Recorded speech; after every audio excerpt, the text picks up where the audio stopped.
Hello YouTube, this is Boston Best 0407, and in this video I'm going to be discussing a rather nuanced concept that might actually just go over people's heads. I don't really know. But in order to make sense out of what I'm about to talk about, you should go back and watch my previous video for the foundations of my arguments.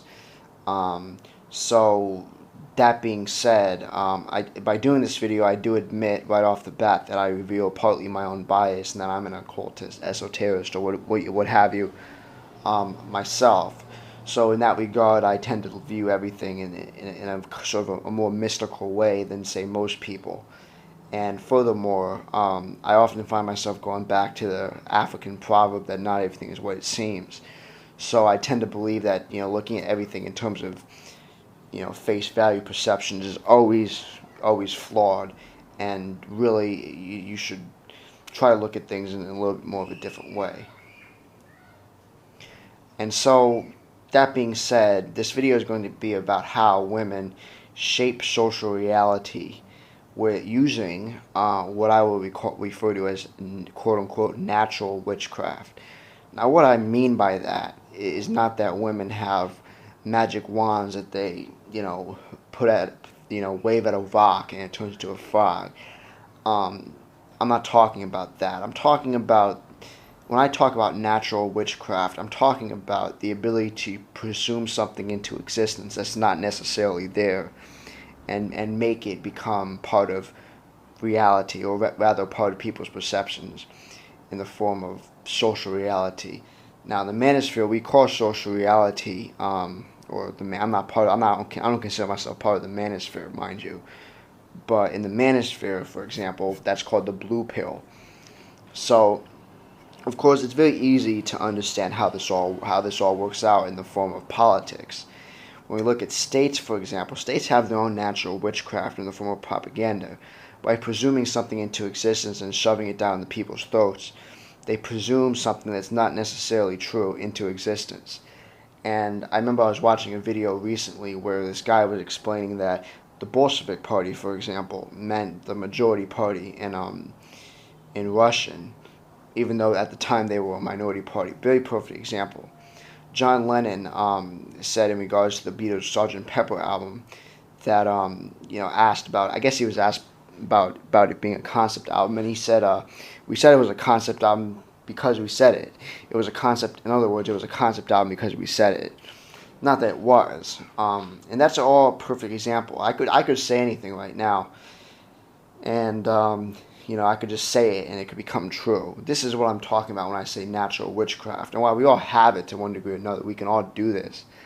Women have it as it's one of these things, in other words, that nature blessed them with, and it's important to understand this. And it's something that's been lost on the modern mind, particularly on the modern male mind, because when we look at old folklore, we don't value anything from the past anyway in this day and age. When we look at old folklore, such as the archetype of the witch, for example, but also the succubus legend, and these sorts of things, one gets a clear impression that years ago we, as a society, as a culture, clearly understood the darker side of womanhood. All of this is sort of lost on us today. But really, it's not even a mystical thing. But that being said, there is some evidence, I think, that women are inclined toward this sort of spiritual thinking more than men do. There's probably some evidence that women respond to religion more than men do. And when it comes to alternative religion, particularly Wiccan or neo-pagan type religions, most of these sorts of religions consist to a large degree of women. Now, there's some nuance here, because it's hard to say exactly whether or not that's a result of the fact that they've made those religions feminized to such an extent that men are turned off to them, or that these movements are so feminist that they would turn off men. But I think in terms of psychology, because most spirituality, I think, is ultimately a product of psychology. Therefore, understanding it, you have to look at psychology. The differences between men and women, how they respond to spirituality or to religion. That's the ultimate thing here, and I think women respond to spirituality which is more intuitive based, as opposed to spirituality that is a little bit more rigid maybe.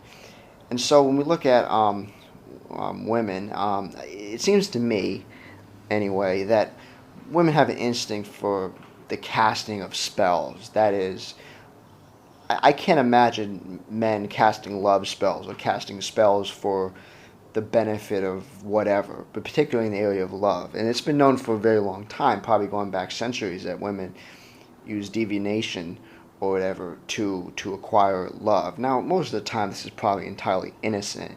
That is, she just wants to get that one guy that she likes, to be interested in her or whatever. But women have an instinct for this sort of thing. Women have an instinct to believe this. And when you look at female spirituality, the sorts of things that women say amongst themselves, it's all about it's the idea if you want something to happen, it will happen. And I've heard women tell me this personally, women I've known in my life, and I've never heard a man say this. If you want something to happen, it's going to happen.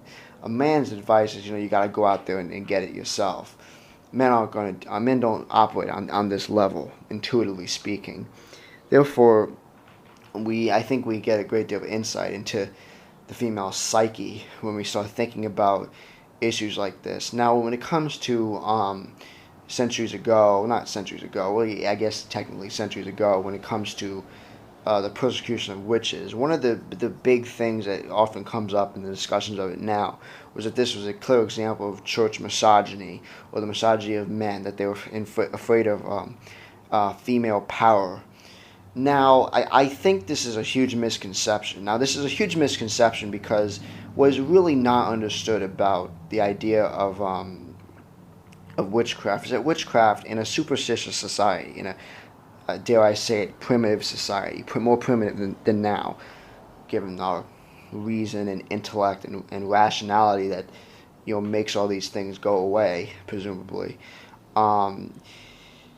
Like I said, people are much more superstitious about these things, and the fact of the matter is, witchcraft is playing with nature. It's now, just for some background, real quick, just because if you're not aware of these sorts of things, the presumption is that you could put your wand to a rock and turn it into a frog, and that's magic. But magic is not that. Anybody who knows anything about magic knows that it's essentially putting your desires out there into the universe and hoping it comes back to you. That's magic, and that's witchcraft. That witchcraft does not contradict science per se, but is a part of this in some way. It's the way we would relate to the universe, and something that primitive societies, ancient societies, tend to believe. But when it comes to women, even before the church, witches were persecuted. And killed and hung and all these sorts of things, and many of these sorts of things and did involve women, because women have a tendency to respond to this kind of spirituality more than men do, I think. So when you look at this way, well, the assumption today is that it's all misogyny, it's all hatred of women. But when in a culture like that, where men have responsibility to the gods or to God, then men, because they understand the idea of cause and effect, are not going to take very lightly to playing around with nature. And I think it's really something that it's naturally going to turn people off to it, because it's basically playing with nature. It can be, especially in a primitive society. Now, we understand the scientific basis for it, even if whatever that may be, in this day and age, we can make an argument for it, those of us who are into these sorts of things. But in a primitive society, people would have just thought it was playing around in nature. So now that we have a basis for understanding individually these sorts of things, which again, it's all psychological, which means that while someone might be attracted to this kind of spirituality and engage in the spirituality, in a larger way, it's psychological. It's a basis, it's a way of looking at the world in a deeper way that affects women, even if they don't actually engage in these sorts of things. In other words, there's a psychological basis for these sorts of things that women have that men, to some degree or another, don't actually have.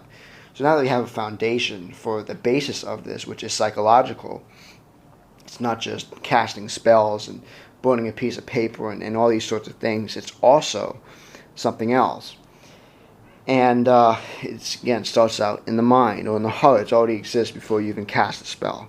But let's get away from spells for a minute. Let's just get away from all that for a minute and look at it in terms of the wholly rational and how this can operate in a different way. So we have a basis for the way individual women might behave or think about this. But what happens when this manifests itself in a collective sort of way? How does this all work? How do women, through their intuitive perception, shape social reality? That's the question here. So when we have a basis for sort of the folklorish element that gives us an understanding of what might have existed, or how people would have perceived these things. And in wholly rational terms, in the modern era, we can look at it and see that these are psychological perceptions put upon the world that end up becoming the truth, even if they're not true. And we look at feminist theory, and the fact that feminist theory is not really that difficult to debunk. When we look at plenty of the examples of famous women, famous monarchs, even poets in some cases that existed in societies that were presumed to be patriarchal. If you look at the laws of some societies, for example, if you look at the fact that despite the presumption that men were the only ones to own property, there are plenty of examples in many societies, including, say, Viking society, for example, where women would acquire property and become wealthy and be so wealthy that they became established within the community. And that this is not, I mean, even when you look, even ironically enough, when you look back at the witchcraft trials centuries ago, there was this one woman, I forget her name, she had 4 separate husbands and acquired most of their wealth. I mean, this stuff is not it's things, all this idea of women's freedom. I mean, women had freedom decades ago. I mean, the whole idea that they didn't is simply not the case, but it's become presumed to be the case that they didn't have freedom, that they were kept in the home, simply because they had distinct responsibilities related to their gender the same way men did, and that's all it becomes. But it's become the social reality. And how all this occurs, well, and furthermore, how men miss this is really the ultimate question. Now, I believe the reason why, I believe that feminism and all these sorts of things are not new. I believe in the old saying that nothing is new under the sun, that ultimately if you go back into history, you'll find that problems or dynamics of social behavior that occur today, which we think are novel, are not in fact novel at all. And the manifestations of them did exist in other societies. And so when we think back, say, 1,000 years, going back to a primitive ancestral environment, let's say, and this is gonna be partly an allegory, maybe, but when we look at how men and women operated in that society, men were going out and being the hunters and things like that. Women stayed back at home, the home base. I don't know if that's a great expression, but I'll just say home. We'll just say home base. The huts or whatever. I don't know. Look at that. They stayed mostly amongst themselves. I would imagine that women in that society probably got together with their girlfriends the same way they do today and talk about issues and talk about the cute guys that are the hunters, all the things that women talk about, and these are all the things that we men tend to think are innocent. And all these perceptions are partly because the fact of the matter is, despite us being such patriarchal assholes, we don't spend that much time with women on a daily basis. Even the women we're close to, we're out working and doing important things. Now, what are women doing back home? Well, they're talking about issues. They're talking about things. And they create consensus amongst themselves of what they believe to be the case. And in this collective manner, when a man comes back home, and he's naive when it comes to this is his woman's territory. This is outside his territory. And men have always separated the difference. This is why this whole patriarchal assumption is so ridiculous. I mean, women don't make a separation between one or the other, right? I mean, they consider they want to be out in man's world. They want equality out there, but then they keep their own areas to themselves. Well, men don't do this. Men say, the kitchen, the home, these areas, these traditional areas, of my wife's. That's my woman's territory. Children, that's something my wife understands. I'll leave her to take care of that. Certain things I'll leave my wife. That's her business. I know that's not my thing. Men are going to admit this more often than not. Women, on the other hand, will also feel like they can do that, but they can go into your area as well. And men say, hell, I don't care. If a man is dealing with a woman who respects ability, men are not going to have a problem with a woman exerting leadership positions or positions of power, because men ultimately respect ability. But when we think about what we're missing here and what's going on underneath all that, when women get together amongst themselves, they're dealing in politics, they're dealing in issues, and this is how they shape social reality. When a man comes back home, his wife could say something to him that had been talked about amongst her girlfriends, and he might be expected to believe it simply because spending so much time away from women and spending so much time away from his family,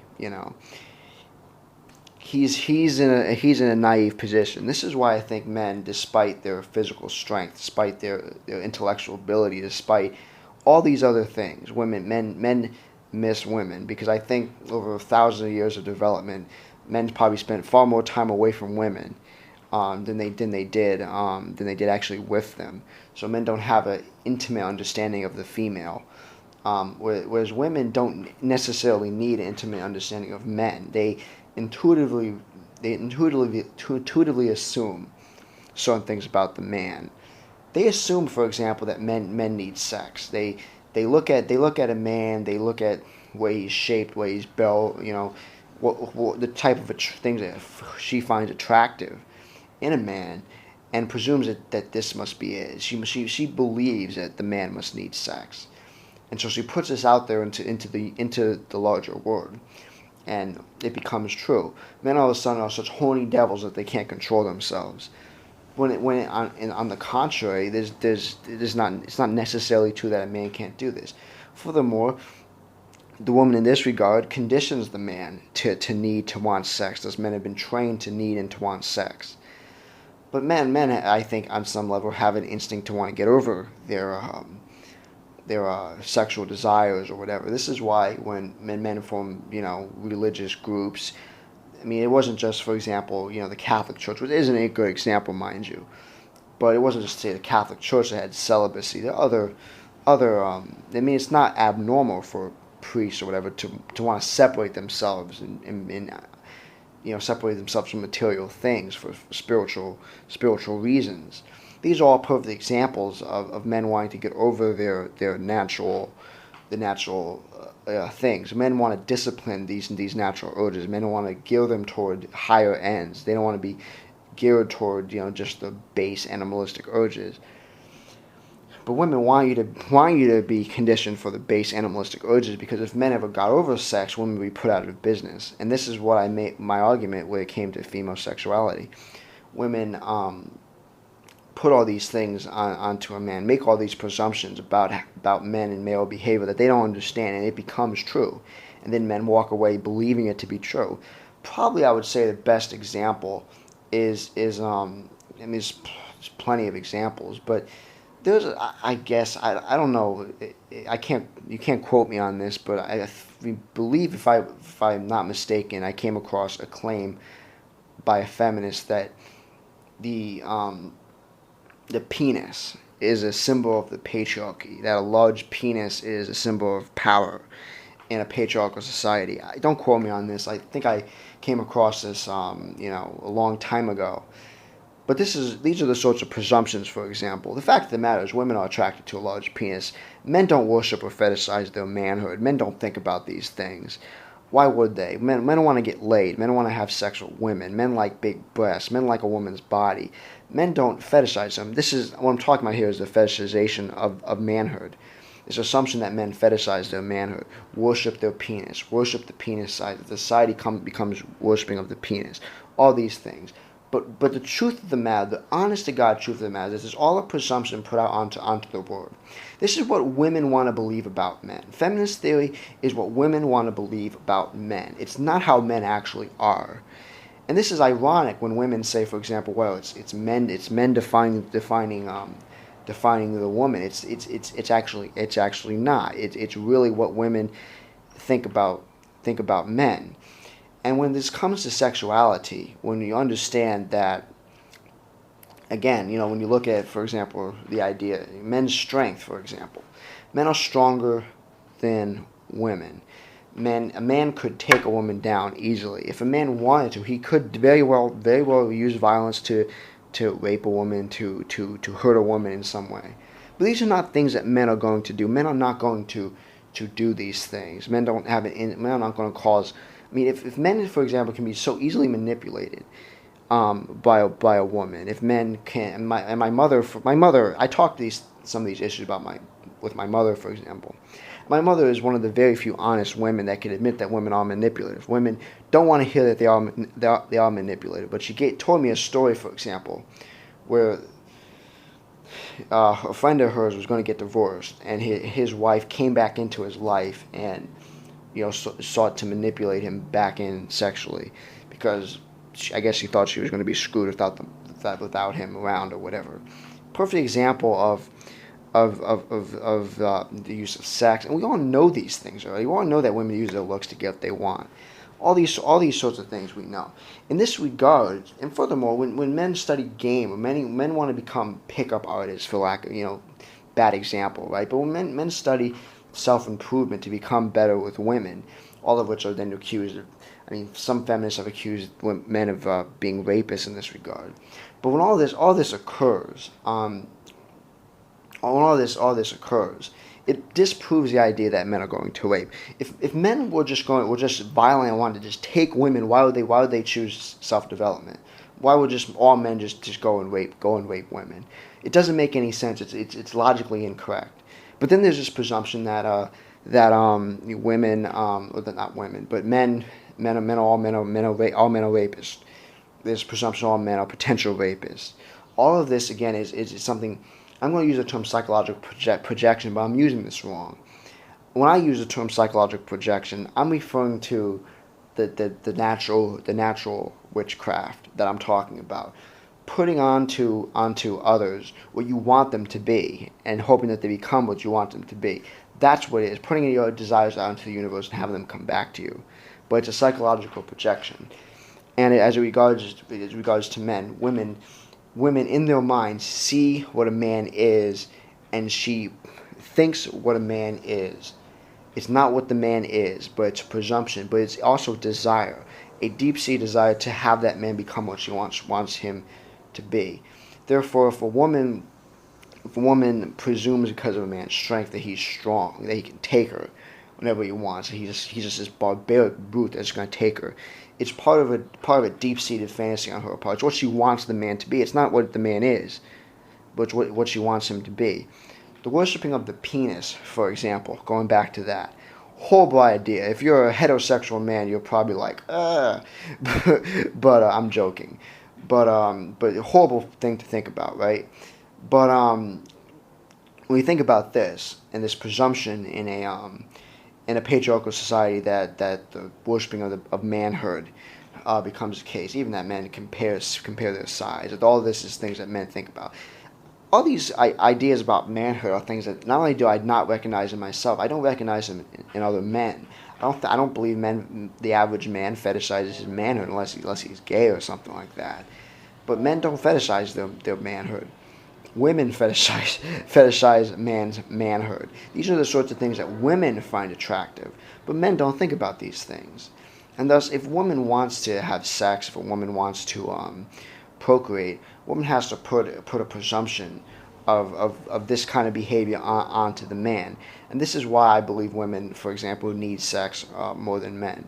If you think about it in a reverse sort of way, what becomes clear, at least to me, is that women put these psychological projections again onto men and hoping that men go along with it and behave the way they want them to behave. And when men just absorb these things and make it a part of their own psyche.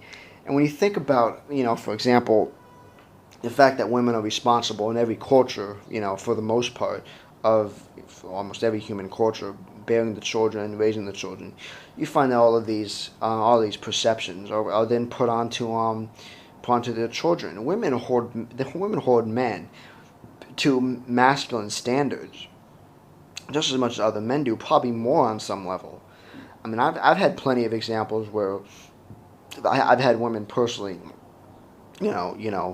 like I had a situation a while back with my dad's girlfriend. I was talking to her, and she gave me a phone to use because I didn't have a phone, and there was these flowers on the phone, and I personally didn't care, and I don't know about other men. I mean, I'm not that superficial. I really didn't care very much, but she kept saying, why don't we change it? Why don't we change it? Make it something more manly. And I've had her do other things where she's talked about these things, and she claims to be a feminist. And so, in a situation like this, I think to myself, if I was taking the blue pill, I might not think about it, but as a red pillar, I think about it a little bit differently. I realize that women hold men to the same masculine standards because this is what women want men to be. And when we study and look at feminist theory, it becomes very clear the way I think looking at feminist theory actually is a great insight into the psyche of women. Women say that the man defines the woman, but the man has never defined the woman, and men don't want to define women. Men don't think about these things. In a society of total freedom, in a sort of, even and dare I say it, a matriarchal setting, where the woman has mother right and takes care of the children, what would a man do? A man probably just be out doing whatever the hell he wants. It's in a lot of ways a better deal for men. This is why it's never going to happen, and this is also why the patriarchy has emerged. I would say that the patriarchy is just a series of these sorts of things. Women saying, fight for me. You got to fight for me. You got to take care of me. All these different things. All these ways to say, hey, man, you have a responsibility to me. And you find this out when you look at, say, Old mythology, Old Norse mythology, for example, where there are clear situations where the woman would try to get the man to go off and avenge her honor. Where in situations where the man probably would not have done it otherwise. All of these things happen. This is really how the patriarchy emerged. So feminism, far from being a revolutionary movement, is a highly conservative movement. It's a part of a degenerated patriarchy. It's a part of a patriarchy in decline. It's a part of it's really a desire to get more out of more patriarchal privileges out of men, or more patriarchal responsibilities out of men than what would normally be the case. It's an expression because in a technologically sophisticated society, we are going into a society of total freedom. The potential of a society emerging which is possessed by total freedom, and men and women could finally, outside of biology, outside of bullshit, could deal as equals and could have relationships based on genuine equality and all sorts of things. This would be bad for women. This would be a horrible deal for women. And thus, when you look at, for example, the very early feminist movement, which is highly conservative and was really looking for more privileges, for lack of a better expression, in the context of the patriarchal family as mothers and these sorts of things. When you look at it like this, you find that the movement was very conservative. It's just that later on it became radical. But that radical element has always been a delusional, clueless element. The radical element always wonders why women aren't carrying out the revolution. Why women aren't rebelling against men? Because women need men. Women want men, and the whole world for a woman would be lost without a man, without men around, for the very least, because then they'd have somebody to blame all the time for various problems. But this is really, I think, the case. But more importantly, when you look at feminist theory, this is what you have to understand as a man, is that feminist theory, patriarchy theory, is not real. It's an illusion. It's not true. It's a product of what women have wanted men to be for thousands of years, coming out of a matriarchal environment, let's say. Now, a matriarchal environment never really existed in prehistory. for the most part. This is what most people presume now. I think this is really just because on some level women psychologically want to believe men are superior to them for some reason. I think women really want that. I'm going to be very blunt and say that I think women want to see men as bigger than them, because there's simply nothing else that explains this to me other than this idea. This is why the push for equality is always going on constantly, even if women have had a great deal of success and a great deal of achieving what they need. They keep asking for more. So, okay. So now you have a situation where, when you look at it, was believed at one point, for example, there was a matriarchal prehistory. Now, most anthropologists don't actually believe that there was ever a matriarchal prehistory, and that those societies were relatively egalitarian. Part of this is that's partly for another video. But you find that a woman wrote the book, The Myth of Matriarchal Prehistory. She was a feminist. Women would never want to admit that there was ever a period, except for the radical feminists, ever a period where women actually had it good. Women don't want to believe this about themselves. Women want to believe that women want to see themselves as damsels in distress. It's something that they want to see, and it's not real. Though women are not damsels in distress. Women have a great deal of capacity to do whatever the hell they want. They don't. If they didn't need men, they couldn't. But it's never going to happen. And therefore, as a man, thinking about this, you cannot assume that everything is always what it seems. Yeah, women are going out and wanting their whatever, right? But women want and need men in this regard, because a large amount of how they relate to the world would be they would go away overnight, and they're afraid of these things because they obsess more about security than men do, and so it's never really going to happen like that.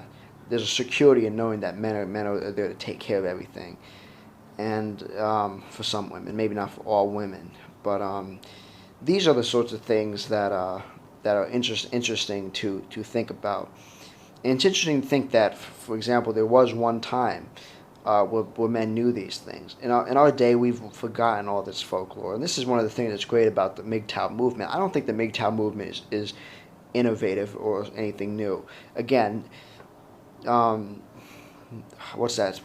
I forget what that saying is now. There's nothing new. There's nothing new under the sun. I think MGTOW is a social phenomenon that probably happened at different times in history, enough that over the years men picked up on this. And if you're a man, I don't want to come off as misogynistic, because who the hell knows is out there is going to flag the video, could flag my videos, and I don't need this kind of shit. That's why I felt like I want to distance myself from it. But men can do better if they went into their relationships and dealt with women by having a healthy distrust of them, or distrust of their worst sides. This fact of the matter is the succubus legends, the folklore surrounding the witch, and all these different things that came to those societies in regards to what could happen to a man dealing with a woman's dark side. All things that, as a man, you should learn. You should look at these things. You should study these things. Go back and try to make sense out of this folklore, because folklore has a great deal of psychological power for those societies who had them. And for us, they tell us a great deal about not only how people believed, centuries ago. They give us relevance because they reflect. They may not be true necessarily, but they reflect larger truths. And so, in this regard, men should internalize these things and approach life like that. And this is why I think it's important to make sense and try to understand the human female. Much of men's problems would be much better if they understood the human female, and then they would be able to know how to deal with this sort of thing better. But this is how women shape social reality. This is their natural witchcraft that I'm talking about. The ability to presume something into existence in their own minds, to put out onto the larger reality. And this is how they shape social reality. And if you don't believe me, looking at how women are trying to go into the workplace. I mean, the thing that's really stabbed women in the back about feminism is that feminism reveals and actually proves much of perception that people had about women years ago. I mean, it's feminism in the modern era is destroying the feminine mystique. It's destroying the mystery of the female. All of the very worst traits of women are now coming out into reality.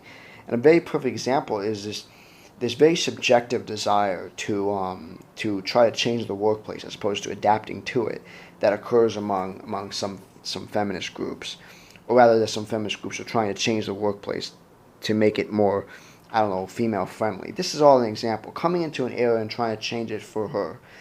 She has an instinct to change the environment, not the other way around. And now in the modern era, she can do this. She can go out and she can try to change these and do it in a more physical sense.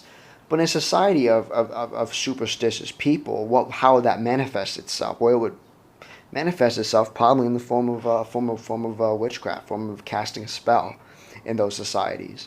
This is how women seek to subjectively. It's a subjective mindset as opposed to the man who, objectively speaking, would operate in the physical realm by building a house or cutting down a tree or interacting with his environment.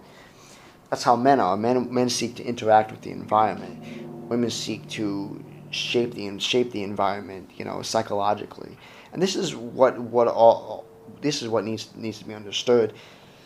Women don't need to cast a spell anymore, because they can just go in there and seek to change things. And this is the role of politics. All of this can be really, if you don't want to think about it in a mystical sense, you don't like the term witchcraft, for example. If that term witchcraft bothers you, because it probably could bother some people, just think of it as emotional propaganda. Think about it maybe in more concrete terms as emotional propaganda. But that's what it is. It's all psychological. And this is what needs to be understood. You need to have an understanding of psychological tactics, if you will, psychological, dynamics, to understand these sorts of ideas that I'm talking about, and you can clearly see them and how they operate in the modern world. Now, I guess I've been going on for a while here with this video. I should probably begin to wrap up, but that's pretty much, to recap, psychological projections, putting onto other people what you want them to be is how I'm using that term, as opposed to how it's used in Freudian psychology to describe the negative they have in yourself onto others. Women, of course, might do that as well. Men probably do that as well. But understanding this natural witchcraft, which, if you don't believe me, it comes from the intuitive side of the brain. The stereotype or difference between men and women is that men are rational, women are intuitive. And it really, I guess, you can break it down, the difference between the conscious and the unconscious parts of the brain. Women operate in the more unconscious areas of emotion, intuition, feelings, instincts. And that's what they, and if you think what I'm saying here is misogynist, women celebrate these things themselves, Men don't do that. But again, you have to understand, they have to understand that not everything is what it seems. In order to understand this, you have to do this. And really, when it comes to approaching women, just assume that not everything is what it seems, and you will be better off. And think about this. You would be better. You'll just be better off. Read about the succubus. Read about the folklore surrounding witchery and all these things, and understand not that they are true per se, but that what they represent. And they don't represent misogyny. They represent the fact that men in pre-times did in fact have an instinct for this kind of thinking, the dark side of womanhood, if you will. So that's of course, knowing all that, what are some solutions to that? Well, I would postulate that this is why I consider in some level MGTOW to be a form of defeatism. Men need to start operating in their own sort of witchcraft. Men need to start understanding these things and start putting it back out there themselves. Men need to start harnessing their own witch in themselves, if you will, and start playing the game back. And if men started doing this a little bit more, but men of course have a sense of honor and this sort of thing. I could see men in pre-times hearing something like that and being like, nah, I'm not going to do that. I'm not going to behave like a woman. I'm a man. I'm going to be honorable, and I'm going to be straightforward. A lot of people, I think, have an instinct to define themselves separately from that which they lack respect for. But a lot of this makes you deluded to the truth or to what's in your own interest. Men started operating like that a little bit more. These things would end overnight. Now, if you don't believe me, these things would end overnight. There's a great deal of evidence that women that some women like or want to be held accountable. So it's almost as if they want to coax you enough to see if you do end up holding them accountable. I remember Davis M.J. Rini was doing a video about borderline personality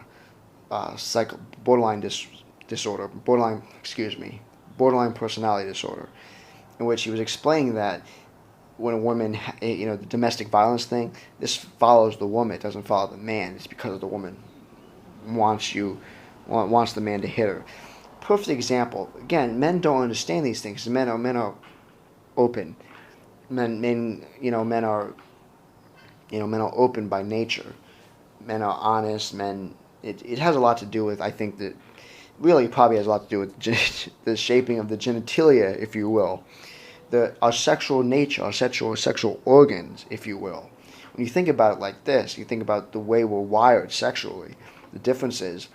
And when you think about this, I think it has some insight here. I think look at the way women are wired; they're more inner, and it makes sense that they would be this way. It makes sense that perceptions won't always be the case with women.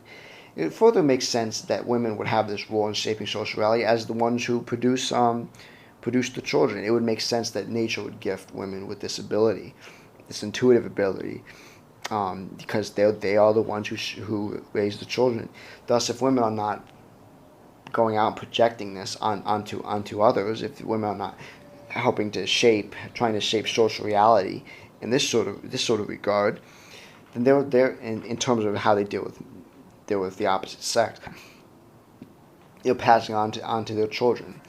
Therefore, looking at feminist theory in this way, looking at female sexuality in this way, I think gives a great deal of insight, for me anyway, that men, contrary to what women want to believe about men shaping the woman for thousands of years, it's the woman who shaped the man for thousands of years. Not even the woman who shaped the man, the woman who shaped other women, probably. All of these ultimately go back to the female. And all of this, I'm going to exaggerate a little bit. This is going to be exaggeration, but culture itself coming from the female. Spirituality coming from the female. Everything coming from the female. We could postulate that if we want. Men becoming the disposable sex and relegated to... I'm kidding. But you find, that, of course, that men are probably more likely to be skeptics than women are. You think that modernity is probably a far more masculine society in terms of its psyche than the previous societies, and I'll save that kind of thing for another video. But you think of all these things, a lot of things become clear for me, and of course I'm partly exaggerating a little bit more. But it's interesting to perceive to think about these sorts of things. It's interesting to think that probably in a pre-time, men would give women mystical powers. And it's interesting to think that women probably, because of their cycles and all these things, probably relate all of this stuff to nature in pre-times, and how all of this could evolve into a culture, into the culture like we have today, just over a series of different social dynamics can end up shaping culture and civilization itself. But I've been going on for almost an hour now, and I hope this video was a little bit clearer than maybe some of the other things I've done. My other video is a little bit disorganized. I thought I liked what I was saying, but I don't know if I used the word dichotomy very well. I don't know if I used it in the right context, and I also used the word anamorphic. I meant anthropomorphic. What is the word? Okay, I'm not gonna go there because I don't want to totally screw this video up because I think it's come out pretty well. But ample promote. There we go again. Okay, so anyway, that's pretty much what I was talking about, and I think I'm gonna end it here, and I'll talk to you later. Bye.